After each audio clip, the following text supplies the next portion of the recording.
मुख्यमंत्री ने राज्य की जनसंख्या में अन्य पिछड़ा वर्ग और आर्थिक रूप से कमजोर वर्गों की गणना के लिए मोबाइल ऐप और वेब पोर्टल किया लॉन्च।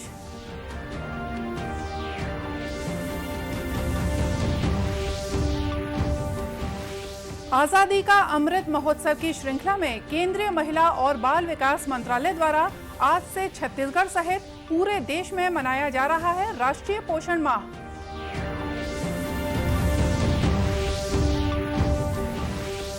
राजीव गांधी ग्रामीण भूमिहीन कृषि मजदूर न्याय योजना के तहत आज से पंजीयन शुरू। मुख्यमंत्री ने कहा, अधिक से अधिक लोगों को योजना का लाभ देने का लक्ष्य।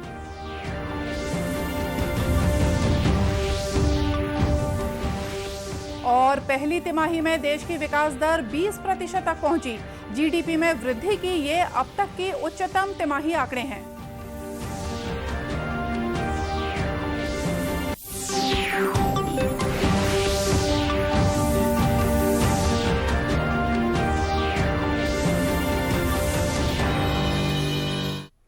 नमस्कार, आप देख रहे हैं दूरदर्शन समाचार। मैं हूं मोनिका शर्मा और आइए अब देखते हैं समाचार विस्तार से। मुख्यमंत्री भूपेश बघेल ने राज्य की जनसंख्या में अन्य पिछड़ा वर्ग और आर्थिक रूप से कमजोर वर्गों की गणना के लिए छत्तीसगढ़ क्वांटिफाइबल डाटा आयोग के मोबाइल ऐप और वेब पोर्टल का आज रायपुर से शुभारंभ किया। मुख्यमंत्री ने इस ऐप पर खुद से संबंधित जानकारी दर्ज कर सर्वे कार्य की शुरुआत की। श्री बघेल ने इस अवसर पर कहा कि समाज के हर वंचित तबके तक न्याय पहुंचाना और सभी वर्गों के लिए हर तरह के अवसरों की समानता निर्मित करना राज्य सरकार की सर्वोच्च प्राथमिकता है। मुख्यमंत्री ने बताया कि राज्य सरकार द्वारा 4 सितंबर 2019 को एक अध्यादेश जारी करके अन्य पिछड़ा वर्ग का आरक्षण 14% से बढ़ाकर 27% किया गया था। साथ ही आर्थिक रूप से कमजोर वर्ग के लिए भी 10% आरक्षण का प्रावधान किया गया था। श्री बघेल ने बताया कि राज्य शासन के इस निर्णय को कुछ लोगों ने अदालत में चुनौती दी, जिसके बाद उच्च न्यायालय ने राज्य सरकार के इस निर्णय के क्रियान्वयन पर स्थगन देते हुए राज्य शासन को क्वांटिफाइबल डेटा प्रस्तुत करने के निर्देश दिए थे। श्री बघेल ने कहा कि उच्च न्यायालय के आदेश के परिपालन के लिए और आरक्षण के प्रावधानों को विधिक रूप से सुदृढ़ करने के लिए क्वांटिफाइबल डेटा आयोग का गठन किया गया है। आयोग अपने काम को सुव्यवस्थित और सटीक तरीके से पूरा कर सके, इसके लिए पोर्टल और मोबाइल ऐप का निर्माण किया गया है। उन्होंने बताया कि ये मोबाइल ऐप आयोग के साथ साथ आवेदकों के लिए भी काफी सुविधाजनक होगा और एक पारदर्शी व्यवस्था के साथ पिछड़ा वर्ग और आर्थिक रूप से कमजोर वर्ग के लोगों की गणना हो सकेगी। आजादी का अमृत महोत्सव की श्रृंखला में केंद्रीय महिला और बाल विकास मंत्रालय द्वारा आज से छत्तीसगढ़ सहित पूरे देश में राष्ट्रीय पोषण माह मनाया जा रहा है। कुपोषण और अनीमिया में कमी लाने के उद्देश्य से मनाए जाने वाले इस माह के दौरान पोषण जागरूकता पर आधारित विभिन्न कार्यक्रम आयोजित किए जाएंगे। इस माह के पहले सप्ताह का थीम पोषण वाटिका का विकास रखा गया है। आज दुर्ग में राष्ट्रीय पोषण माह की शुरुआत जिला कलेक्टर डॉक्टर सर्वेश्वर नरेंद्र भूरे, विधायक अरुण वोरा, महापौर धीरज बाकलीवाल ने एक बाइक रैली के माध्यम से की। इस दौरान लोगों को पोषण माह संदेश भी दिया। यह रैली जिला कलेक्टर परिसर से शुरू होकर विभिन्न चौक चौराहों तक होते हुए मानस भवन में संपन्न हुई। रैली में बड़ी संख्या में आंगनबाड़ी कार्यकर्ता भी शामिल हुई थी। जिला कलेक्टर ने इस कार्यक्रम के बारे में जानकारी दी। द्वारा मुख्यमंत्री सुपोषण अभियान और राष्ट्रीय सुपोषण अभियान का भी शुभारंभ पूर्व में हो चुका है और जिसके तहत पिछले 2.5 वर्षों से जिले में जो कुपोषण के जो दर है इसमें निरंतर रूप से कमी आ रही है। आज बाइक रैली के माध्यम से हम लोगों ने राष्ट्रीय सुपोषण माह का शुभारंभ किया है। इसके तहत जिसका मुख्य उद्देश्य यही है कि लोगों को सुपोषण के प्रति जागरूक कराना। जिले में आंगनवाड़ी कार्यकर्ता और आंगनवाड़ियों के माध्यम से और स्वास्थ्य कार्यकर्ता और स्वास्थ्य विभाग के माध्यम से सुपोषण हेतु निरंतर रूप से प्रयास जारी है और ये भविष्य में भी जारी रहेंगे। आधिकारिक जानकारी के अनुसार केंद्रीय मंत्रालय ने राज्यों और केंद्र शासित प्रदेशों के साथ मिलकर सितंबर के महीने में कई गतिविधियां संचालित करने की योजना बनाई है। 1 से 7 सितंबर तक की गतिविधियों के लिए साप्ताहिक विषय है पौधारोपण गतिविधि पोषण वाटिका। इसी तरह 8 से 15 सितंबर का विषय है पोषण के लिए योग और आयुष, जबकि तीसरे सप्ताह का विषय है अधिक कुपोषण वाले जिलों के आंगनबाड़ी लाभार्थियों को क्षेत्रीय पोषण किट का वितरण। 24 से 30 सितंबर के चौथे सप्ताह का विषय है गंभीर कुपोषित बच्चों की पहचान और पौष्टिक आहार का वितरण। राजीव गांधी ग्रामीण भूमिहीन कृषि मजदूर न्याय योजना के तहत प्रदेश में आज से कृषि मजदूरों का पंजीयन करना शुरू कर दिया गया है। यह पंजीयन आगामी 30 नवंबर तक चलेगा। इस मौके पर एक वीडियो संदेश जारी करके मुख्यमंत्री भूपेश बघेल ने कहा कि योजना के तहत भूमिहीन कृषि मजदूर परिवार के मुखिया को प्रतिवर्ष 6,000 रुपए की सहायता राशि दी जाएगी। इस योजना से प्रदेश के 10 लाख भूमिहीन मजदूर लाभान्वित होंगे। में हमने ज़रूरतमंद लोगों को न्याय दिलाने की जो पहल की है, उसमें राजीव गांधी ग्रामीण भूमिहीन कृषि मजदूर न्याय योजना के नाम से एक नया अध्याय जोड़ रहा है। इस न्याय योजना के लिए पंजीयन की शुरुआत 1 सितंबर से हो रही है। यह काम 30 नवंबर 2021 तक चलेगा। योजना का लाभ 10 लाख से अधिक भूमिहीन कृषि मजदूरों को मिलेगा। प्रत्येक परिवार के लिए 6,000 रुपये प्रति वर्ष अनुदान राशि सीधे उनके बैंक खातों में जमा कराई जाएगी। मुख्यमंत्री ने यह भी कहा कि इस तरह की योजना शुरू करने वाला छत्तीसगढ़ देश का पहला राज्य है और इस योजना से अधिक लोगों की मदद किए जाने का प्रयास किया जाएगा। पहला राज्य है जिसने भूमिहीन कृषि मजदूरों के लिए ऐसी योजना लागू की है। मैं कहना चाहता हूं कि इस तरह हम प्रदेश के सर्वाधिक जरूरतमंद परिवारों की मदद कर पाएंगे।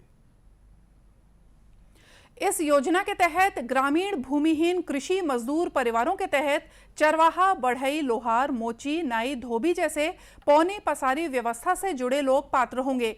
इच्छुक लोग योजना का लाभ लेने के लिए संबंधित विभाग के पोर्टल पर अपना पंजीयन करा सकते हैं। गुजरात के केवड़िया में आयोजित राष्ट्रीय कार्यशाला में वात्सल्य और मिशन शक्ति नाम से 2 केंद्रीय योजनाओं का शुभारंभ किया गया। इस कार्यशाला में केंद्रीय बाल विकास मंत्री स्मृति ईरानी उपस्थित थीं। छत्तीसगढ़ की ओर से राज्य की महिला बाल विकास मंत्री अनिला भेड़िया भी इस कार्यशाला में शामिल हुई। इस दौरान केंद्रीय मंत्री से चर्चा के दौरान श्रीमती भेड़िया ने शहरी क्षेत्र के आंगनबाड़ी भवनों के निर्माण के लिए राशि उपलब्ध कराने का मुद्दा उठाया और अन्य संवेदनशील मुद्दों पर बातचीत की। श्रीमती भेड़िया ने प्रदेश में नए गठित जिलों सहित रायपुर में एक और सखी सेंटर शुरू करने का आग्रह भी किया। साथ ही उन्होंने पोषण ट्रैकर ऐप में नेटवर्क समस्या के कारण डेटा एंट्री करते समय ऑफलाइन मोड पर भी डेटा एंट्री किए जाने की सुविधा उपलब्ध कराने का अनुरोध किया। इस दौरान केंद्रीय मंत्री के साथ श्रीमती भेड़िया ने वहां स्थित विश्व शांति वन में तेंदू का पौधा लगाया। मौजूदा वित्त वर्ष की अप्रैल से जून की पहली तिमाही में देश का सकल घरेलू उत्पाद 20.1% के उछाल में रहा। सांख्यिकी और कार्यक्रम कार्यान्वयन मंत्रालय द्वारा आज जारी आंकड़ों के अनुसार सकल घरेलू उत्पाद जीडीपी में वृद्धि के ये अब तक के उच्चतम तिमाही आंकड़े हैं। वर्ष 2011-12 के तय मूल्यों के आधार पर वित्त वर्ष 2021-22 की पहली तिमाही के जीडीपी को 32,38,000 करोड़ रुपए आंका गया है। पिछले वित्त वर्ष की इसी अवधि में यह आंकड़ा 26,95,000 करोड़ रुपए था। वार्षिक आधार पर यह 20.1% का उछाल है। जीडीपी में ये उच्च वृद्धि कोविड-19 को नियंत्रण में लाने के लिए लगाए गए लॉकडाउन के बाद अर्थव्यवस्था के खुलने के बीच आई। इसके अलावा वित्त वर्ष 2020-21 की पहली तिमाही में जीडीपी में आई 24.4% की गिरावट से भी निम्न आधार का प्रभाव जीडीपी के ताजा आंकड़ों पर दिखाई दिया। कोरोना संक्रमण की भयानक दूसरी लहर के बाद विनिर्माण क्षेत्र में आई तीव्र गति के बल पर आर्थिक वृद्धि में पिछले वर्ष की भारी गिरावट की तुलना में मौजूदा वित्त वर्ष की पहली तिमाही में महत्वपूर्ण सुधार दर्ज हुआ। राजनांदगांव जिला पुलिस बल द्वारा तनाव प्रबंधन और लिंग समानता संवेदीकरण विषय पर 1 दिवसीय कार्यशाला का आयोजन किया गया। शहर के पद्मश्री गोविंद राम निर्मलकर ऑडिटोरियम में आयोजित इस कार्यशाला में मनोरोग विशेषज्ञों ने तनाव कम करने के उपाय बताए।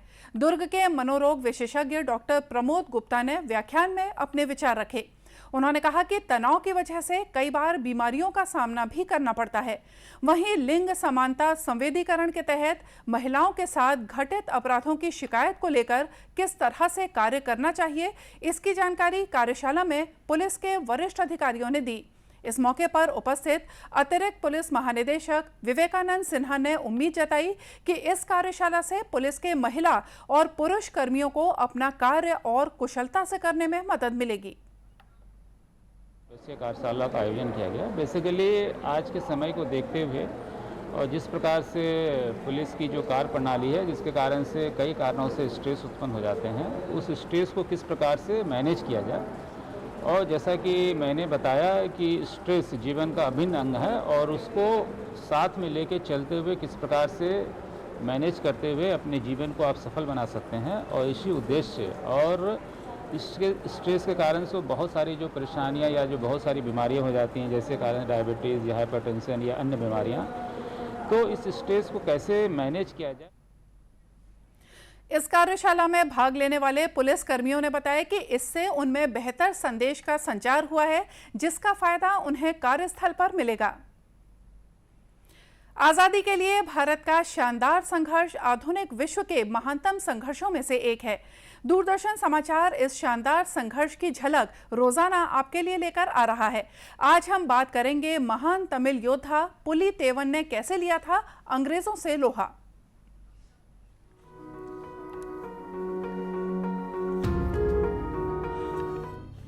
आज की कड़ी में हम बात करेंगे महान तमिल योद्धा पुलितेवन की। 1 सितंबर 1715 को जन्मे पुलितेवन शुरुआती दौर के उन लोगों में रहे जिन्होंने ब्रिटिश हुकूमत का विरोध किया। तत्कालीन तमिल इलाके के 77 पॉलीगर यानी स्थानीय सरदारों में से एक थे पुलितेवन। इस इलाके को आज तमिलनाडु में तिरुनेलवेली जिले के नेलकट्टुम सेवल इलाके के रूप में जाना जाता है। पुलितेवन वहाँ के बेहद शक्तिशाली योद्धा थे।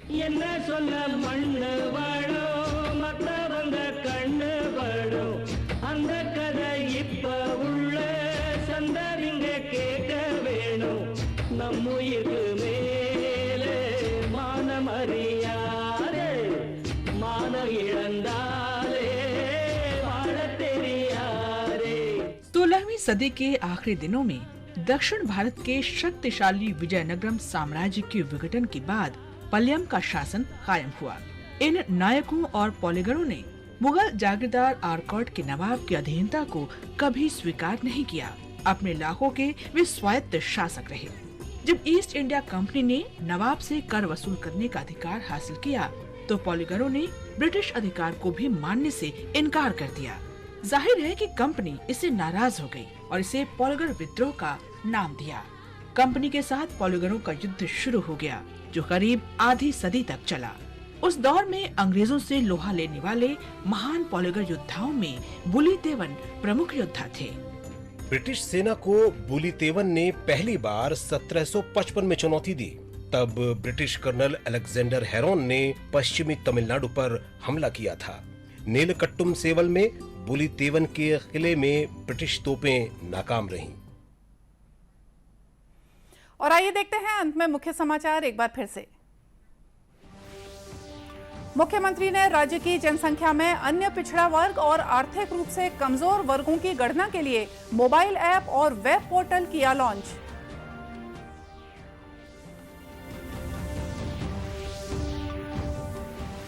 आजादी का अमृत महोत्सव की श्रृंखला में केंद्रीय महिला और बाल विकास मंत्रालय द्वारा आज से छत्तीसगढ़ सहित पूरे देश में मनाया जा रहा है राष्ट्रीय पोषण माह।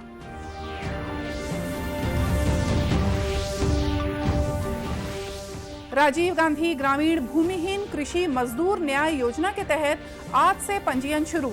मुख्यमंत्री ने कहा, अधिक से अधिक लोगों को योजना का लाभ देने का लक्ष्य।